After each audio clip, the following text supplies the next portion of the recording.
Good morning, everyone. Morning. Please forgive me a little bit. I was given yesterday, Ken said, I got a great idea. You need to do this tomorrow. So I had a busy day yesterday, so please forgive me. I'm not as well put together as I would probably hope to do that or something like this. But again, my name is Michelle. The last name is Eidschun. I'm the co-founder and president of Resilient Knights, a nonprofit that's recently just got its approval for our status. My husband is Thomas Eidschun. He's my wonderful assistant for the day.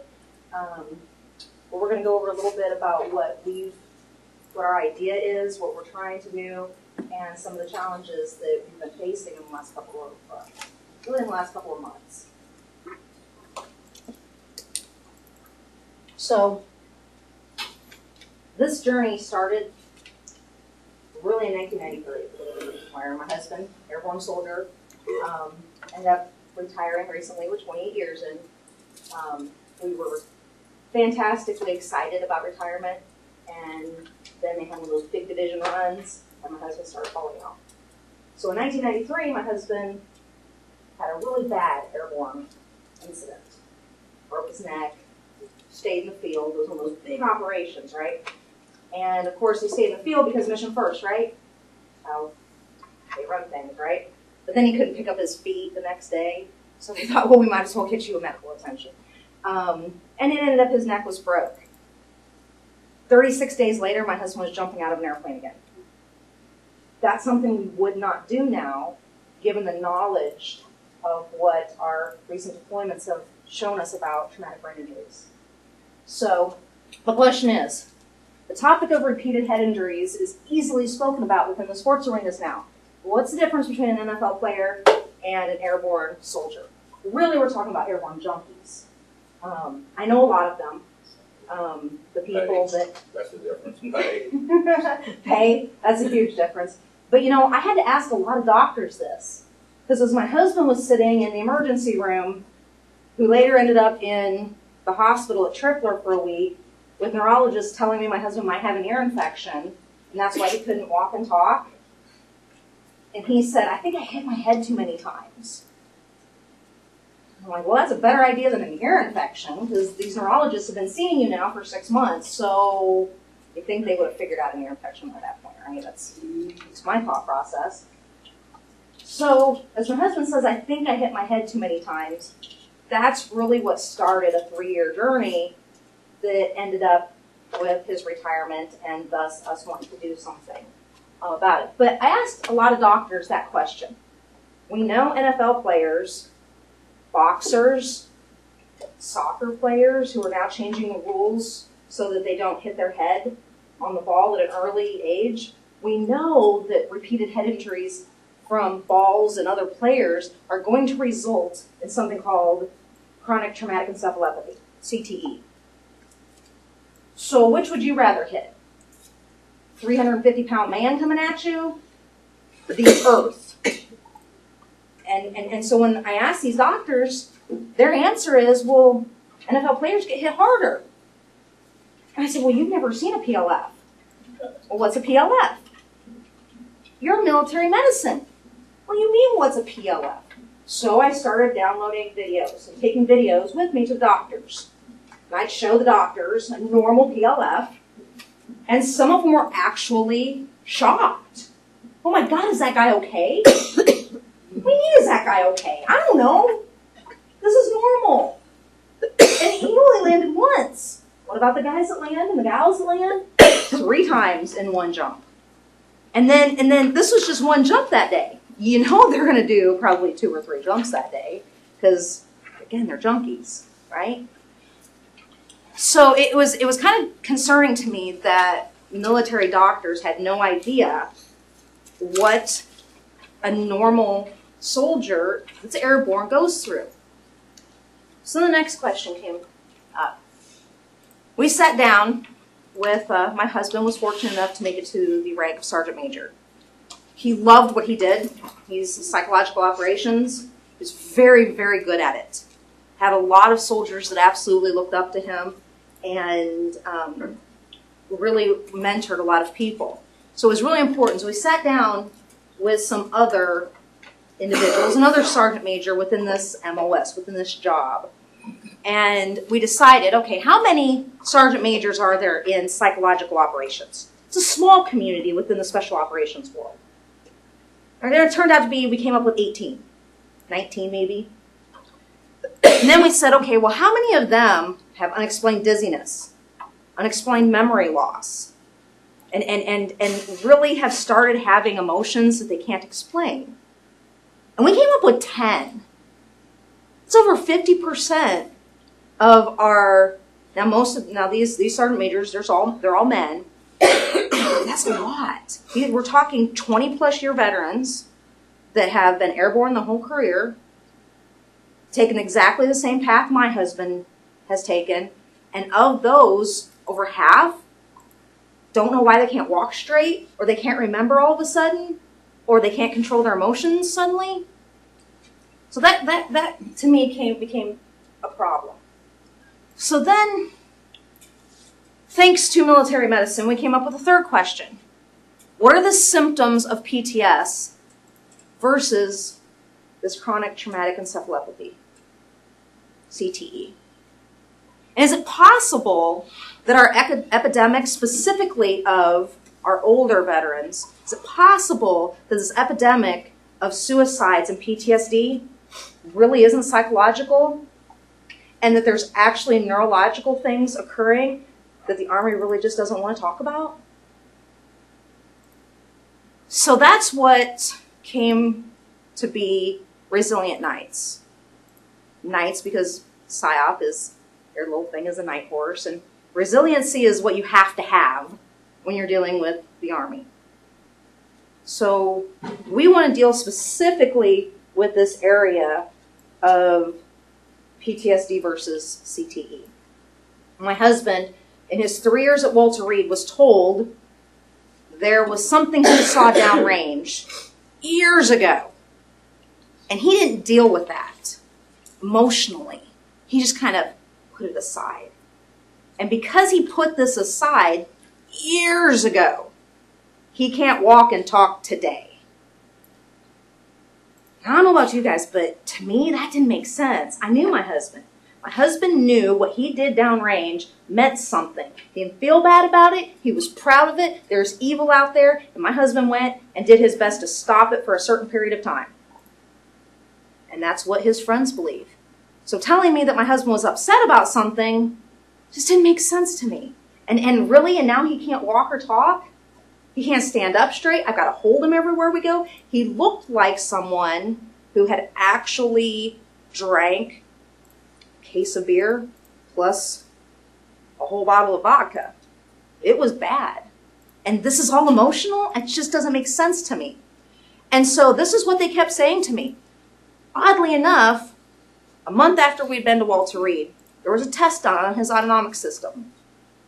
The guy who did the test deployed after that test was given, and that test was buried. We were told there are no tests that show anything's wrong with your husband, so it has to be psychological. And every time they tell me it was psychological, I'd say it doesn't make sense. And you know what one doctor told me? You're a wife, not a caregiver. You need to learn your place as a wife. You need to shut up. Well, guess what? I'd already talked to my husband. I knew exactly what my husband expected. I knew exactly what my marriage was about. And I was there doing exactly what my husband wanted me to do, which was stand between him and that doctor. Because they wanted to put him on psychological drugs. They got him on it once. He was in the hospital, and my husband actually agreed to a sleep med. The sleep med, I came in the next morning, and as a military spouse, we know all the plethora of drugs that are offered to help us stay calm during deployments. And most of us are strong enough to stay away from those. And sometimes you take those for a certain period of time to help you, but you know it's not what you need. It's not good for you. And you go on. So when I saw my husband was on one of those pills to help him sleep that night, a problem he'd never had before, I got a little angry. And so I started really bucking the system. I got congressmen involved. I got senators involved. I got 4-star generals involved. And I started saying, there's something wrong here. They won't let my husband see a neurologist. Won't let him do it.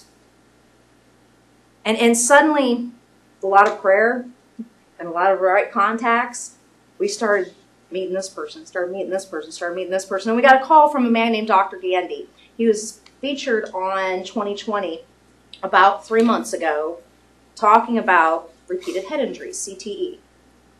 So Dr. Gandy calls and says, I've been working with NFL players all these years. I want to switch my attention to military. And we know your husband has something wrong with him. And we know you don't know what it is. So I'd like to see him. I'd like to test him. I have some extra tests that haven't been done yet. Now we had, at that point, we have a special area.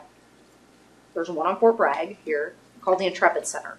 Well, the head of the Intrepid Center is up at Walter Reed. They're supposed to be the people that deal with head injuries. He kept telling me, no, your husband doesn't have a head injury, sorry. And we sit to Dr. Gandy, and he says, well, his neuropsych exam shows that he remembers about 80% of the spoken word. Well, we'd had neuropsych exams done at Walter Reed, but they did them on a computer. One of my husband's symptoms is he can't be on a computer. But they refused to do a written test. And they go, well, he's not putting in enough effort, so we can't give you results. So when I found out that my husband had this difficulty with the spoken word, I'd known it. You know when somebody can't remember anything you say. But they say, oh no, don't worry about that. Then they came back and said, your husband has this thing called a tau protein. And tau protein exists naturally within the brain to heal. But then something happens where this healing protein becomes something that stands in the way of progress for the brain. That's what the NFL players have been dealing with, is these tau proteins. And you could only get them from, or see them, in autopsy up to this point. And so that was kind of a big deal. My husband really refused to take that test, no matter how many times we talked about it. But these tau proteins, though, they're not in one specific place like I've seen with the NFL players, Dr. Gandy says. They're actually spread everywhere. And I don't understand. I've never seen that. And I said, well, could it be that NFL players hit the same place the majority of time over and over and over again? As opposed to an airborne soldier, they're hitting everywhere, randomly. Hardly ever the same place exactly twice. They're just hitting everywhere. And this genius says, oh my gosh, yeah, that's totally it. So then we got invited to NIH. NIH is this phenomenal research center across from Walter Reed. And a gentleman there by the name of Dr. Bernstein actually said, I want to try this test that your husband had already had a month after he got to Walter Reed. And I said, I thought there was something wrong with that test. I watched it when my husband went from laying flat to 70 degrees up. I watched his perfect systolic blood pressure of 110 drop to 72. And his heart rate didn't change. We've been to cardiologists and they said his heart was perfect. He's got a runner's heart. It's great. But then I watched him get dizzy. So I thought, I'm not the doctor. I don't know medicine, but that doesn't seem right to me. And now he's dizzy. It seems like a cause and effect there. So this doctor repeated those tests and said, oh, by the way, what you saw was absolutely correct. Your husband's blood pressure and his heart rate are not maintaining a homeostasis. So at some point, blood's not getting to his brain, oxygen's not getting to his brain. That's why he looks like he's drunk. Really? Okay. Why? We don't know. That's what they said. There's only 4 reasons that we know cause the autonomic system to do this, and your husband doesn't have any of them. Okay? Well, I just saw Dr. Gandy up at Mount Sinai, and we know that he's hit his head too many times. We know he has these tau proteins. Could repeated head injury affect the autonomic system? That thing that regulates everything without our thought process? And this genius, very nice doctor, sits there for a moment, and it's like he's doing complex math in his head. And he's looking, and it felt like it was forever. And then he looks at me and he goes, yes, repeated head injuries could absolutely cause the autonomic system to fail. And we've never thought of that. So through this time that we were at Walter Reed, I lost a lot of hair, gained a lot of weight, gained a lot of grays, and cried a whole hell of a lot. I've never had to fight as hard as I had to fight at Walter Reed. And no military spouse should ever have to fight that hard. No military spouse should be told the things that I was told while they're there honestly advocating for their military member. Now, when we were at Walter Reed, we went on 3 retreats. Retreats are great, right? You think, okay, I got to get out of here. I can't take it. One more moment, I've got to leave. So you go to these retreats. And these folks mean very well, excuse me. These folks, when I put my makeup on today, I said I'm not crying. These folks mean very well, but the one thing that they miss is they've never been in my shoes. So when I left these retreats, I was more tired than when I got there. Because when you get there, they have all these cameras, which, by the way, makes my husband symptomatic. But they got to take pictures so they can raise money, right?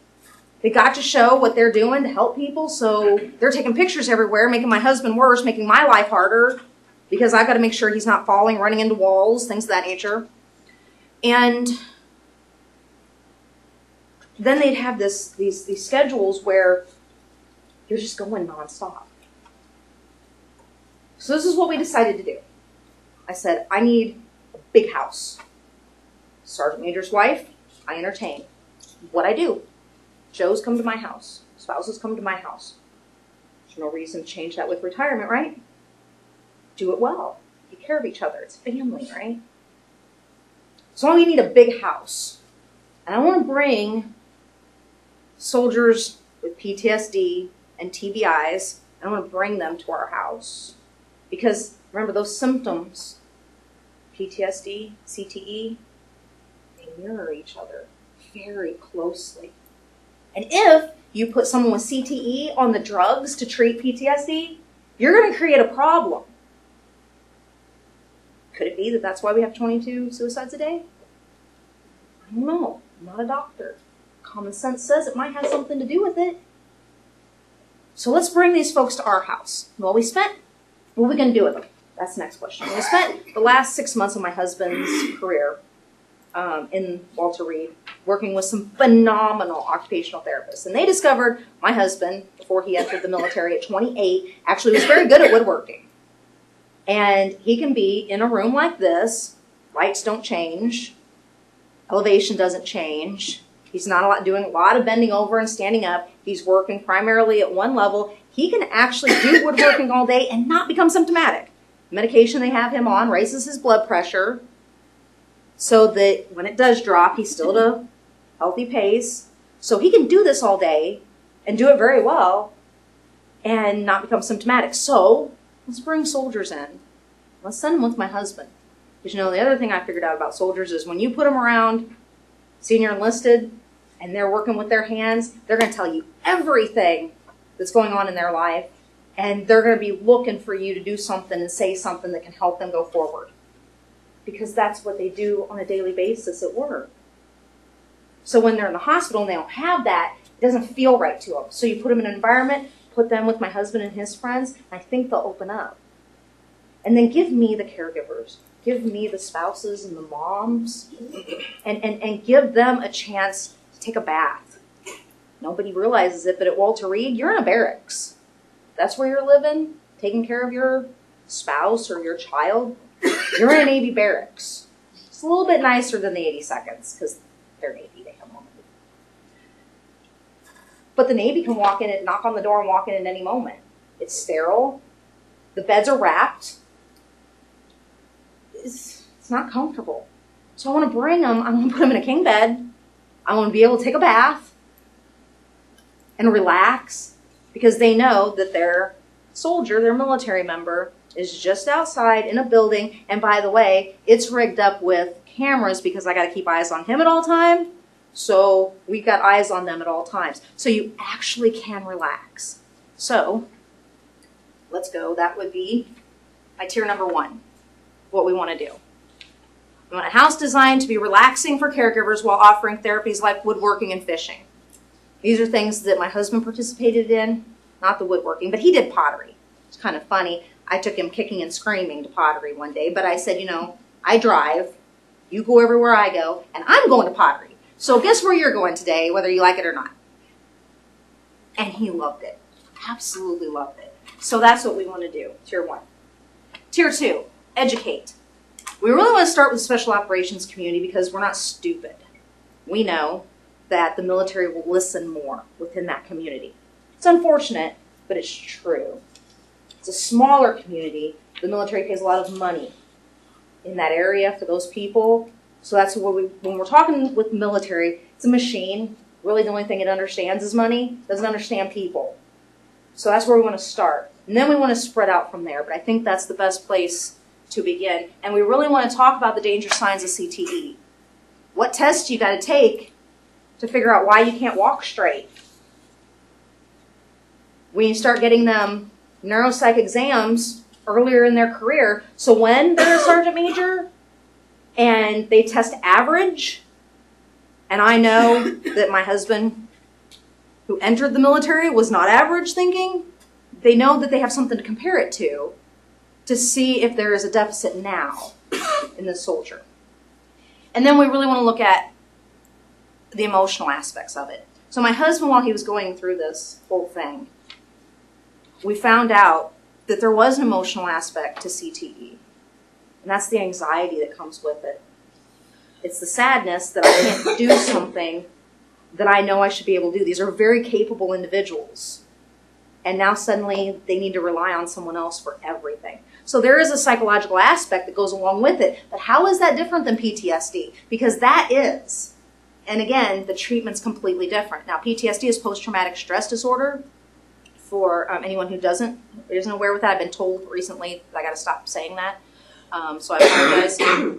A lot of our friends like to stick with post-traumatic stress because it is something that can be gone through for a period of time and not be a permanent disorder. And the third is you want to do some special events. So we really want to hit everyone. Ultimately, at the end of the day, we want to provide special events for those who are in the Warrior Transition Battalion at Fort Bragg to include, but not limited to, woodworking, fishing, barbecues, etc. The Warrior Transition Battalion was set up by General Cody in 2004. General Cody has been a huge asset of mine in getting through this whole process. And so the idea is this Warrior Transition Battalion, it's for a soldier that's transitioning because of medical issues. Now that might be transitioning back to the battalion. It might be transitioning to a medical retirement. It doesn't matter. But while they're doing their medical appointments, their whole job is to go to medical appointments. And that's what this particular place is. And they have a lot of therapists there and a lot of people. But it's a rough place to be because you're removed from your average day. So we really want to hit those individuals and bring them out of the barracks there and give them a place to go and have a day of fun. And we kind of like to do that at least once a month. So, current challenges. Well, we decided we were going to do this. My husband, some days he's able to function, some days he's not. But we said, okay, how are we going to do this? Well, one of his friends, another sergeant major, says, you got to talk to these people at FTC at the business center. So they linked me up with Kent and Sam Gore, and I got some phenomenal advice, which was a pamphlet that says, don't start a nonprofit. And I went, that's not an option at this point. So beyond that, what do I do? And so they said, okay, you've got to do this, this, this, and this. Okay, next day, I was done with that and that. So I come back and I'm like, okay, I need some more.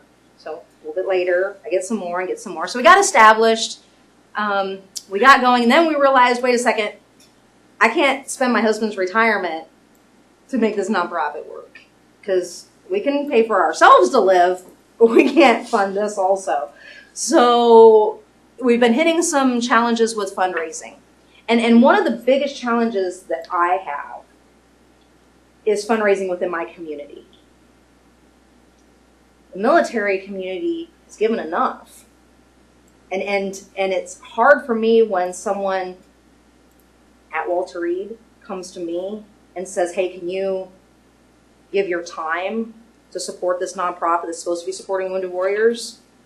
Can you give your money to support a nonprofit that's supposed to be helping Wounded Warriors? Like, wait a second, I'm confused here. So you want me to give my time and money to help you who are supposed to be helping me. So I really want to get outside of my community. But this is where I live, my community. So that's kind of a challenge for me. And then secondly, finding the right people to volunteer and me wearing too many hats. I was told by Kent 2 Mondays ago that I need to realize I cannot do everything. And I don't know if he tells many 45-year-old women that, but it wasn't received as well as I think he had hoped. And I said, no, I can, actually. And then Mr. Gore said, but you shouldn't. You probably can't do it as well. Now that I get, that I understand. So when we sat down and we created the board, I said, I want people that understand what a wounded warrior has gone through. So I put this great board together, 5 people, wounded warriors, caregivers. It was great until I figured out I'm the only one on the other side of that.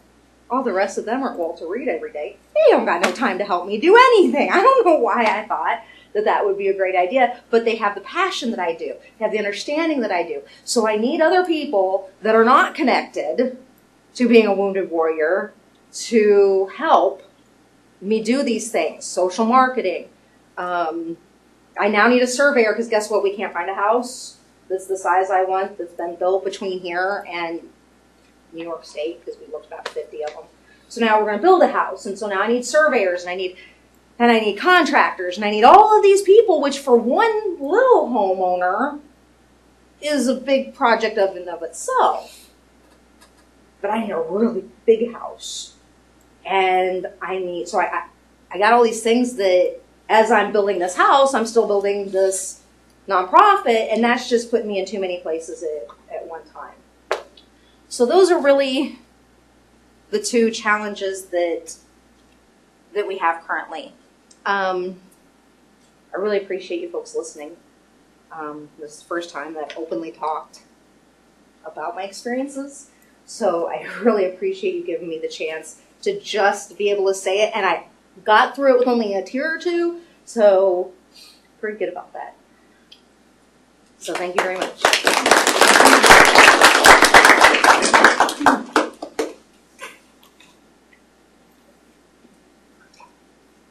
Michelle, have you looked at partnering with some community colleges replaying the bills because a lot of them, like FTCC, have building and trades programs that often work with nonprofits? No, but that's a phenomenal idea, and I would love that idea. And they volunteer their services for the learning experience for their students. That'd be great. So that would save you some money. That would be phenomenal. I will definitely. Can you write that down? Oh, okay. That'll work. No, that would be a great idea. And yeah, the surveying and all that stuff, I know that there's people learning, so I would love to do that. Thank you. But they have everything from carpentry to electrical, plumbing, the gambit. Yeah, and that would be a great project for kids to learn on. Do you know the person that's in charge of that particular department? Here, Yes. you need to contact Dean Pam Gibson. Dean. Pam Gibson. Oh, Pam Gibson. Okay, I will do that. Thank you. And have you also looked at grants? Grants is what we have just began working on. We got the state approval. We're waiting for the federal approval with the IRS, and I was told I have to wait until I get that one to really hit the grants. But Sam Boer's helping me with the grant writing, which I thought was going to be really, really hard, but it's just a logical way of, and so I'm like, I can do that. Thank you very much for that. Michelle, what area are you looking to build your house? Well, when we sat down, I only thought about it. At first, I was like, I don't want to be too far from Fayetteville. Okay. But then I was kind of guided in another direction, and was really looking at, and it was Sam and Kent that said, so we looked at a property that was right center of, Greensboro, Raleigh, Fayetteville, Southern Pines, Aberdeen. It was right outside of Carthage. So that's kind of where we're ideally looking at right now. I did have an individual that says, I got a 75-acre lake I'll donate to you over by Wilmington. And I don't want to go over there. Why that area? We really thought that was far enough outside of Fayetteville where you're getting people that know the military. I saw a helicopter fly over while I was out there, so they know the military. They're accustomed to being around the military, but they're not military. And so when Kent was saying, when you're really looking at fundraising, and if you want to get out of the military and really look at retirees and people who did not serve, he thought that triangle there would have major cities, major hubs where you had a lot of money where people could support the cause really well. So that's the area that we've kind of honed in on now. But like I said, we looked at houses from here to upstate New York. So you want to pull them out far enough to where they're not in the same area so that they can relax, so that they can forget about where they are. Take them out in an area that's quiet, that is not surrounded by a lot of military stuff there, so that they can get away from it. But we don't want to take them too far out, so that's why we pick it's over in like the water territory. And that's the property you're looking for.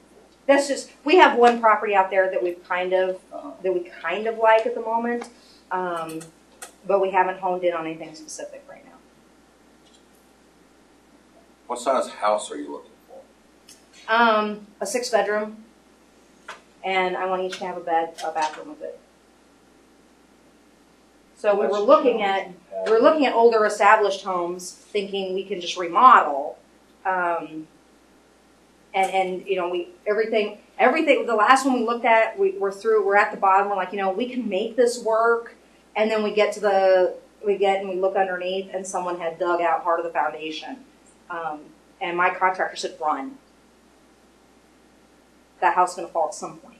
So that's the problem we've had, because I like the aesthetics of the older homes. When you walk into them, they just feel homey. Yeah. They feel lived in. They feel comfortable, and that's what I really want. I want the individuals to walk in and go. And the idea is to leave them there for like from a Tuesday to a Saturday, 1 week every month is what we're looking at. I was going to do one every other week, but it was pointed out to me that I couldn't do that. That would be too much. So I said, I think I can do that, but I'll start with your 1 a month first.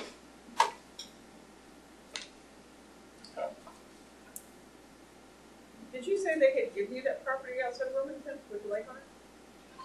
An individual it's actually I'm going to look at it tomorrow. I haven't put that aside either. It's outside of White Oaks in Bladen County. Yeah. So I'm looking at that tomorrow. Are they looking at gifting it to you? Well, the person that introduced me we've gone to the Cameron Antique Fair. It was one of the things that we've done for fundraising. I have a ridiculously large collection of antique blueprints. They're beautiful. And when you think of the styles of decor right now in the houses, farmhouse and industrial is really, really at the forefront. I'm finding in style. So my husband has taken these. We met an individual that actually tears barns down and harvests the wood.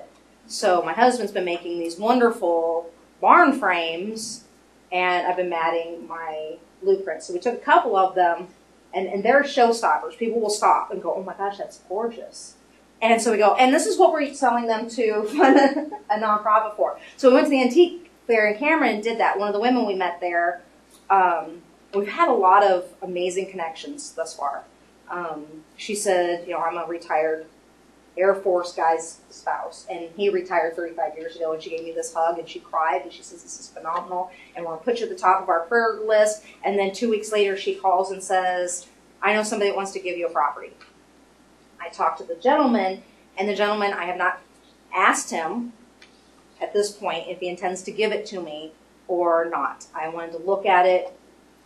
He's a dentist out of Aberdeen right now. Just the sweetest old guy. And his wife is just adorable. And so I really want to see and let him kind of tell me, but it would be nice. And I'm thinking, you mentioned about retreats, and that you can actually use that for camping, like a special retreat that they go and camp there if you don't want to build there. Well, and the other thing that I didn't think of, but someone else came along and said, and I don't know why I didn't think of it, but brain locked and went, I don't want to put in sand. There's clay out there. One of the gentlemen says, well, he did say that you could subdivide a portion of it and sell it to military, and if you sell it, that means that you're paying for the retreat. And so there's a lot of possibilities there. I would really, if we get this lake, really like to build a large pavilion there. And the one thing I don't think happens enough is nonprofits that are serving a community that are helping other nonprofits that serve the same community. So I don't see a lot of working together between those, and so that's what I'd like to do. Just because I just stepped in here, what is the community that you're trying to serve? It's the military, specifically long-term effects of traumatic brain injuries, dealing with CTE or chronic traumatic encephalopathy. So are you wanting to stay specifically towards the Aberdeen, Southern Pines, Cameron area, or are you trying to get it to where it locates more people in Fayetteville? No, we don't want to be in Fayetteville. The retreat that we're offering, we really want to bring the military out of Fayetteville. This is supposed to be a relaxing thing. Get them out of the business. We want to bring them out, so we want to be close enough that we can send and pick them up, or we can, because we're also wanting to bring people from Walter Reed. So we're going to be flying them in as well, specifically for looking a lot at helping. The retreat is going to be a lot of people from Walter Reed. The special events are going to be more towards specifically the Fort Bragg or a transition battalion. One of the things that we recognized when we were up at Walter Reed was there's a lot of nonprofits that are helping them. However, when you look at who they're helping, it's usually, there's a lot of nonprofits out there helping the amputees and the people that you have visible wounds that you can see. There's a lot of them out there for that. But there isn't any for the invisible ones, the people that have head injuries, that have PTSD, that have neurological problems. There's nothing out there for them. So that's why we thought it would be important to concentrate on that, because it's something that is at the forefront right now with the medical community. In fact, there's up in Washington, when we talked to a couple senators, they said it could possibly become an epidemic because there's a lot of soldiers, airmen, Marines, all the services out there that have neurological problems. But what we're seeing is a lot of them are being pushed out, saying, "Oh, you have PTSD, let's go." They're being pushed out. And they're not being looked at correctly and put on the wrong medications. And when you put somebody like myself on a medication for PTSD, an SSRI, or it pretty much, when I was on that, I couldn't get mad, I couldn't get sad, I couldn't think, I couldn't talk, I couldn't walk. It does the opposite when you're talking about a neurological or an autonomic problem. It does the opposite that it's supposed to do for you. So we're seeing a lot of problems with these service members, and we knew that it was time for somebody to step in and help them specifically. So that's why we're focusing on the TBI and the PTSD. We are not even advocating at all that there's no such thing as PTSD. There absolutely is. The problem with that is they're looking at it from a different angle than we're looking at it. What came first, the chicken or the egg? Is it the PTSD that's causing the problem, or is it the problem causing the PTSD? Yeah. Now, if it's the problem causing the PTSD, then the worst thing you can do is try to medicate them and settle it down. Because with me, my problem, when you do that, my blood pressure drops. Yeah. So my heart rate doesn't pick up to compensate for Bottom that. out, right? So if you give me something that's going to lower my blood pressure and calm me down, it's a very dangerous area to get in. So that's why we're starting this. That's why we're adamant about trying to get the information out there, because we've seen a lot of this happening out there, and we want to stop it as much as possible. Yes, ma'am. Hello, it's good to see you. I'm also a Fayetteville boy. Ah, I'm with you. thank you. I just held a fundraiser with the Low Survivor Foundation. They're actually building a facility out here. Okay. And I think that would be a good collaborative partner for you Oh, guys. fantastic. So if you want, I can make an introduction. Yeah. Yeah.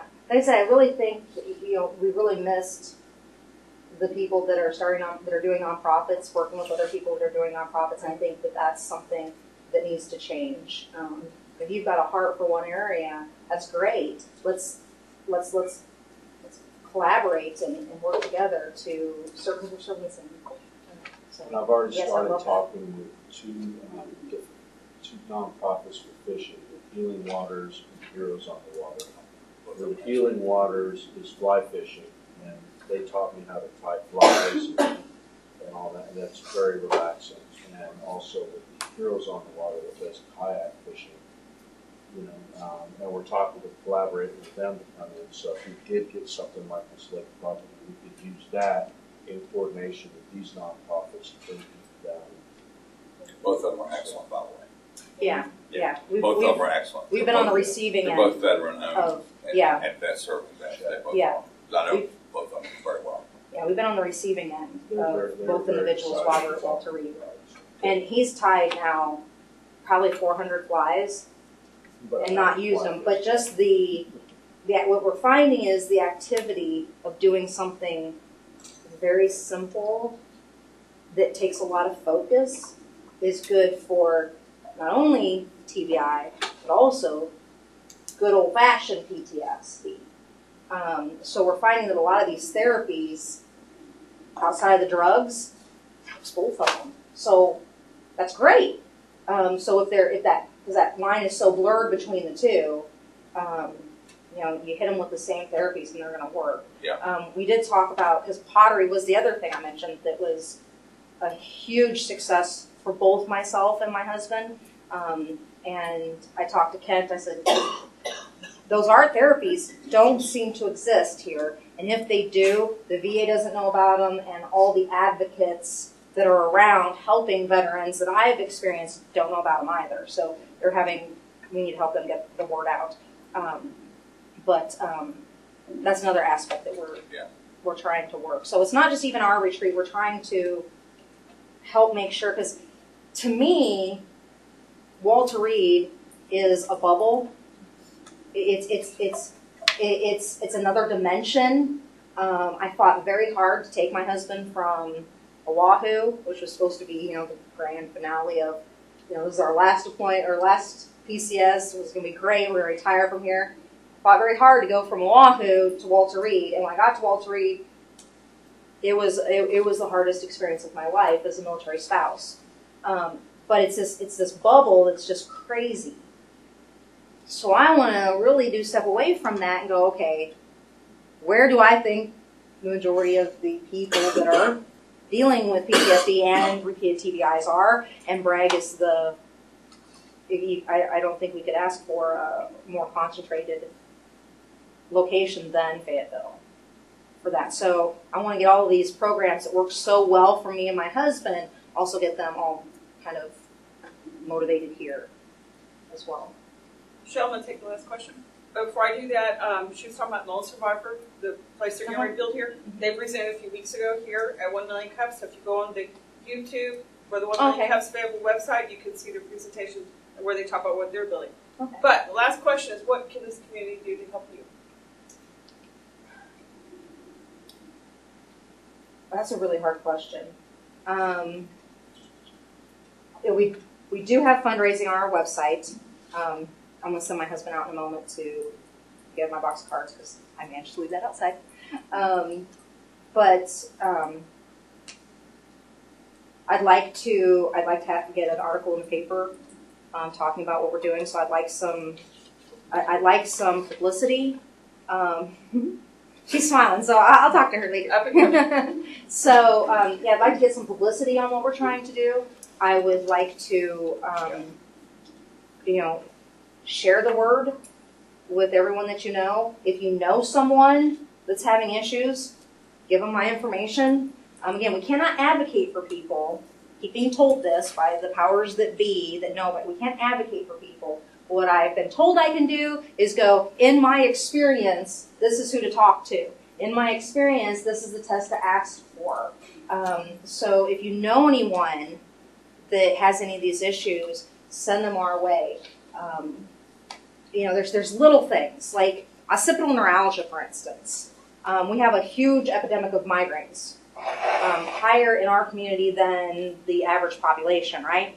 Well, what's odd is, and again, I don't like to look at the motivations of the military, but it's really odd that when you have a head injury and you have a headache, it starts at the back of your neck and it wraps around and it kind of hangs right here. It's called a ram's headache. That's not a migraine, that's occipital neuralgia. And there is a treatment for occipital neuralgia that works. And yet they still continually want to force Botox and Robaxin and all these other things on these folks that aren't working. I had been diagnosed with occipital neuralgia chiropractor treatment. Had those headaches. Isn't it amazing? I suffered from those migraines for almost 15 years. Yeah, it's my husband has it. And what's odd is my daughter, the youngest, 17 years of age, says Tom doesn't have a migraine, he has occipital neuralgia. We go to the neurologist, and the neurologist says, no, that's not true. That's not true. I'm like, well, it said person with head injuries. My husband has a broken neck. Not only just head injury, he's got a broken neck. And he says, no, he has migraines. Okay, well, we'll go get another treatment of Botox. It'll last a week and a half, and then it'll wear off. My husband's number one area of pain was around a 6-7 on a day-in and day-out basis. Never below a 5, right? So then we get this new pain management guy that says, I'm going to try something different. Gives him an occipital nerve block, and guess what? He was without pain, or at a 0 to 1 level pain for 8 months. But yet I just talked to a young kid that just got, and when we say push them out of the military, they are pushing them out. Like, you gots to go, sort of thing, like right now. So this kid, who served 8 years, is telling me about this pain he has, and it fits exactly into it, but they won't even talk to him about occipital neuralgia. It doesn't make any sense. So that's just one thing that we've learned, that when you do link with someone that works, it's life-changing. It really is. So beyond exposure, I think we just need to keep networking with people. We need people that have time. Like I said, we need, as we're looking for other positions to fill within our nonprofit, we need people that are like, you know what, I can volunteer. I know social media, because that's what I don't know. Social media. I can log on to Facebook and I can share my stuff, but when it comes to the Instagram and the Twitter and the, oh my gosh, you can keep yourself busy all day updating, oh, I got to do this today, oh, I got to do this today, it's time to... So I need specific people that are open. So if you know someone who knows someone, send them my direction. As long as they can understand my passion at this moment, then I'm open to volunteers. And the college as well has interns. I just found out about that. Uh-huh. So Let's that'd be thank great. Michelle and her husband for sharing their story.